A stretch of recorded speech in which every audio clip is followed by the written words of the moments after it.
God shed his grace on me.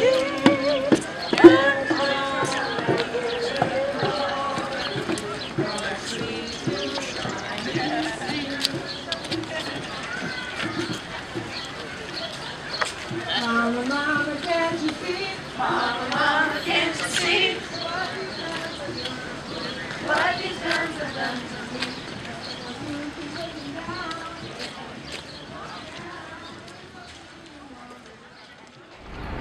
We are newly formed and we are multi-faith, and we welcome all participation from all persons who believes in a God of justice and peace. We are people who believe that God calls us to be peacemakers. And people of faith have led the way in the civil rights movement, in the movement for women and LGBT issues, and many other social issues of our day and peace issues. People of faith can make a difference, and that's why we're here today. So in that spirit, we begin with a word of prayer. I just want to make sense, is what I call it. I just want to make sense.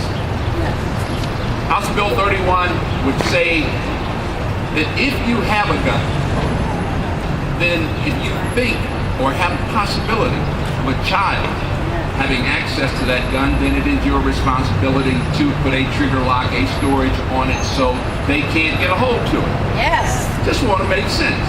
That's right. Small children, sharp knives, what do? You put them away. Just want to make sense. The stuff that's going on down there now doesn't make sense. House Bill 203, in which they want you to be able to carry guns in cars, guns in bars, guns in church, and anywhere. And push until we get House Bill 31 through the legislature. Yes. House Bill 31 will protect our children. It just plain and simply makes sense. When you make sense, I just want to be able to make a choice about where I sit, whom I'm sitting next to, and what they have that might kill me or one of my children. So again, I just really appreciate you because it's been awful lonely the first 2 years.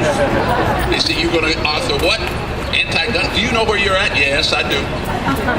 I think I'm in the legislature. I think I'm in America. And if there's something I need to know other than that, then let me know. And they kept silent, so I kept writing. And I will keep writing.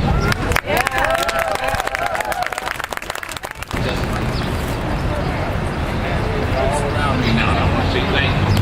I want to say thank you. But look at this. Look at this wall. I'm one mother who lost a son in the war in this country. We have a war in this country, and we're not doing anything about it. I'm one of at least 1,500 sets of parents who's lost a child 25 and under. That's what's on this wall. All the children we've lost in Cuyahoga County since 1990. It's almost 1,500 now. It may be over. I try not to look at that number sometimes, because every day I seem to have to add a name. Let's get our kids involved. Make them part of the process. Make them part of the solution. Let our children know that they are important. When my son was killed, the young man that killed him was only 2 years younger than him. Chris was 23.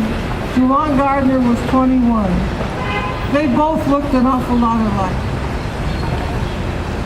I'm not saying my son was perfect. I'm not saying Juwan Gardner was a bad person. I think he made a bad choice that day. That's what he said when I went down to Mansfield to meet him. We sat and talked for a couple hours. I don't think he was a bad kid, young man. He made a bad choice that day, and for that, my son doesn't ground him, but he's been in jail since 1994. That's two families that are destroyed. The numbers are on the rise. They're on the rise. What are we waiting for? What are we waiting for? And if it hasn't happened to you, thank God. But don't wait until it happens to you, because you can't change it. You can't change it. Thanks so very much for all of you for being here today as we walk and work to end gun violence.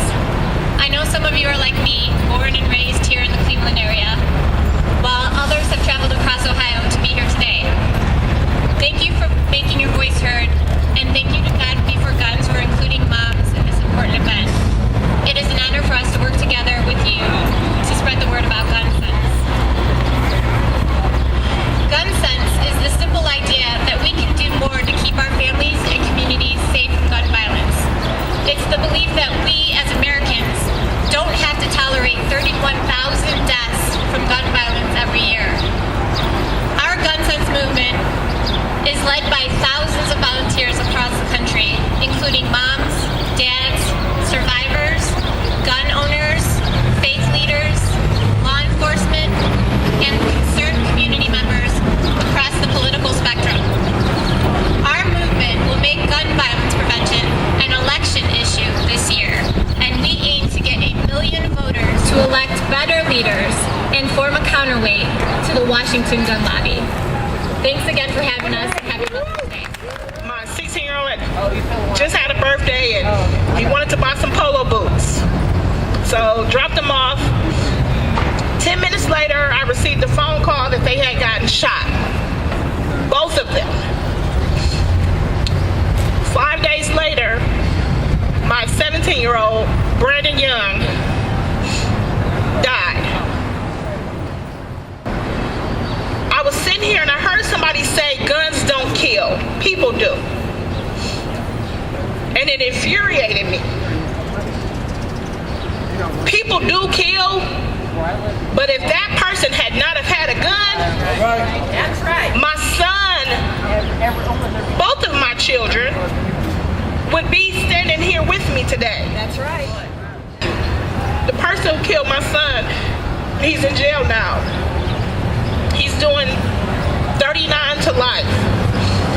And it's not a good thing because this action that he did with the gun has not only destroyed my family, his family. This year, this last couple of weeks have been so hard because my son was an honor student at John Hay High School. He was going to the University of Toledo. He had just got accepted. And his friends graduated last weekend. His classmates from John Hay, his friends. Graduation time is so hard because I just wonder what my son would have been if it wasn't for this other person. And I'm trying daily to have strength. And I appreciate being here, and I met somebody here who has she just recently lost her son. April 23rd. Not even a month ago, and she's here. And so what everybody needs to know is that this gun violence, we have faces. We have faces. And it's so unnecessary. So if it's anything that you can do, just don't sit by idly and watch this, because today, my family, tomorrow yours. Thank you. Greetings. Greetings. I'm Aramis Sundiata, organizer with the Ohio Student Association. And I'm sorry if I feel kind of emotional right now, because I just heard one of my sisters discuss and describe to you about another child being murdered by this gun violence, you see. I am tired of hearing these stories from my mothers and our grandmothers. I am tired of seeing my auntie warn my cousin that died. See, I had a speech prepared, but right now, I don't care right now. I don't care, because like she said, we have faces. Yes. We are human beings that experience this violence that is not just. We have joined with allies around the state to fight back HB 203, the Stand Your Ground law that has been introduced here in Ohio. We believe in an Ohio where everybody's life matters, but these laws send a strong message to young brothers like myself that somehow my life doesn't matter. I buried 2 cousins. 2. I had to watch my mother and my grandmother do exactly what my sister just did. 5 weeks ago, had another cousin who was just sitting at an ice cream parlor, just eating his ice cream, and some guy decides to pull up beside the road, pull out a .38 Smith & Wesson, pull the trigger, and shoot him in his leg. He's eating ice cream. And this argument that was going on between him and his girlfriend allowed this man to think that if I have a gun, I can shoot this kid. Whose lives matters? Ours. Our lives matter. Amen. Thank you. All power.